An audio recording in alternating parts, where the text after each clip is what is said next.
السلام عليكم ورحمة الله وبركاته. ቤተሰብ ሰላም ናችሁ? እንዴት ናችሁ? አላችሁ? አልሐምዱሊላህ ከኔ ጋር ጥሩ ነው። እኔ አንዳንዱ ነገር ግርም ይለኛል። ምክንያቱም አንዳንዱ ሰዎች እዚህ አገር ሳዑዲ አረቢያ 10 ዓመት 8 ዓመት ተቀምጣችሁ ሀገራችሁ ትገባላችሁ። ላኪን ሀገራችሁ ከገባችሁ በኋላ እንደገና ሌላ ሀገር ትሄዳላችሁ፣ ወይንም ዱባይ ወይንም ካታር ትሄዳላችሁ። ምክንያቱም እዚህ ሀገር ሳዑዲ አረቢያ 10 ዓመት ተቀምጠህ ያላገኘውን ሀብት ሌላ እንደገና ሌላ ሀገር በመቀየር የሚገኝ ሀብት የለም። መሰለን እኔ እዚህ ሀገር 10 ዓመት ተቀምጫለሁ። ኢትዮጵያ ከገባው በኋላ ወይንም ዱባይ ወይንም ካታር ብሄድ ዋጋ የለኝም። ምክንያቱም 10 ዓመት በተቀመጥኩበት ጊዜ ያላገኘውን ሀብት እንደገና ሌላ አገር ሄጄ ያገኛለሁ ብዬ ተስፋ የለኝም። ላኪን ባለችኝ ብር ተብቃቅቼ መኖር አለብኝ እንጂ በስደት ዋጋ የለውም። ሐቂቃ ነው። በስደት ዋጋ የለውም። በአንደኛ ደረጃ የሰው ልጅ እድሜ ይሄዳል። ሴት ከሆንሽ 45 ዓመት ከሆነሽ በኋላ መውለጃ የለም። ይህንን ማያውቅ ሰው አለ ብዬ አልገምትም። ሐቂቃ ነው።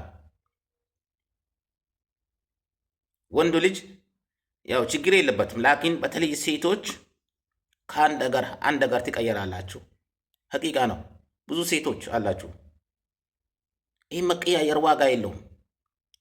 ትንሽ ብር ካላችሁ የሆነ ትንሽ ሱቅ ከፍታችሁ ብትነግዱ ይሻላችኋል። ስደት አይጠገብም። ስደት እድሜ ይጨርሳል እንጂ ምንም እኔ ብዙ ጊዜ አይቻለሁ። በአንደኛ ብሩ ራሱ በረካ የለውም። በሁለተኛ እድማችሁ ያልቃል። የልጅነታችሁ እድሜ ይሄዳል፣ እንደ ውሃ ይሄዳል። ስለዛ አንድ ጊዜ አረብ ሀገር ተቀምጣችሁ ኢትዮጵያ ከገባችሁ በኋላ ተመልሳችሁ ሌላ ሀገር በትሄዱ ይመረጣል። ሐቂቃ ነው። መሰለን እኔ ሀገር ቢልገባ ተመልሼ ሌላ ሀገር አልሄድም። ምክንያቱም 10 ዓመት እዚህ ሀገር ተቀምጬ ያየሁትን ስደት አሁን ተመልሼ ሌላ ሀገር አልሄድም። ምክንያቱም ሌላ ሀገር የምትሄዱት ከሀገር አገር ቀየራችሁ እንጂ ሊውጫ የለው። እድማችሁ ይሄዳል እንጂ ዋጋ የለውም። ስለዛ ትንሽ ብር ካላችሁ ትንሽ ሱቅ ከፍታችሁ ብትነግዱ ይሻላችኋል። በስደት ዋጋ የለውም። ሐቂቃ ነው። ሀብት አላህ በረካ ሲያደርገው እንጂ በእኛ ጉልበት ቢሆንማስ በእኛ ሀሳብ ቢሆንማስ እንግዲህ እኛ ባሰብነው ልክ አይሳካም። የሚሳካው አላህ በረካ ሲሰጠው ብቻ ነው እንጂ በእኛ ሀሳብማስ ቢሆን ብር እንደ ቅጠል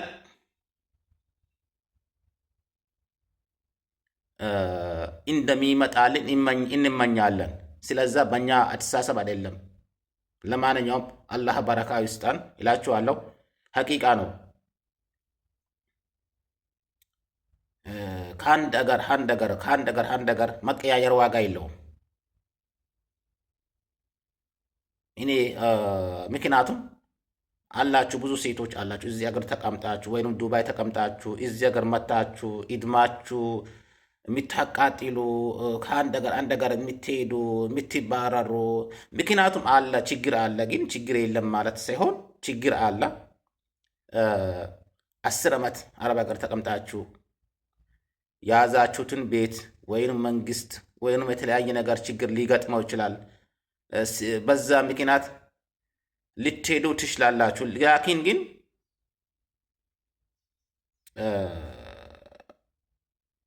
ስደት ዋጋ የለውም። ስደት ላይ ጭንቀት እንጂ ዋጋ የለውም።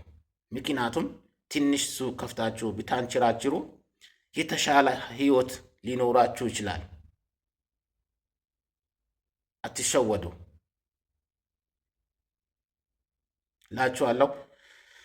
ይመቻችሁ፣ ሰላማችሁ ይብዛልኝ። ወሰላሙ አለይኩም ወረሕመቱላሂ ወበረካቱ። ክርስቲያኑም ሙስሊሙም ላላህ ብዬ ወዳችኋለሁ። ከተመቻችሁ ላይክ እና ሰብስክራይብ አድርጉኝ እላችኋለሁ። ወሰላሙ አለይኩም ወረሕመቱላሂ ወበረኩ። ሙስሊም ከሆናችሁ ዱዓ አድርጉ፣ ክርስቲያኑ ከሆናችሁ ጸሎት አድርጉ። ዘመናችሁ ይባረክ፣ ዘመናችሁ ይባረክ። ወሰላሙ አለይኩም ወረሕመቱላሂ ወበረካቱ።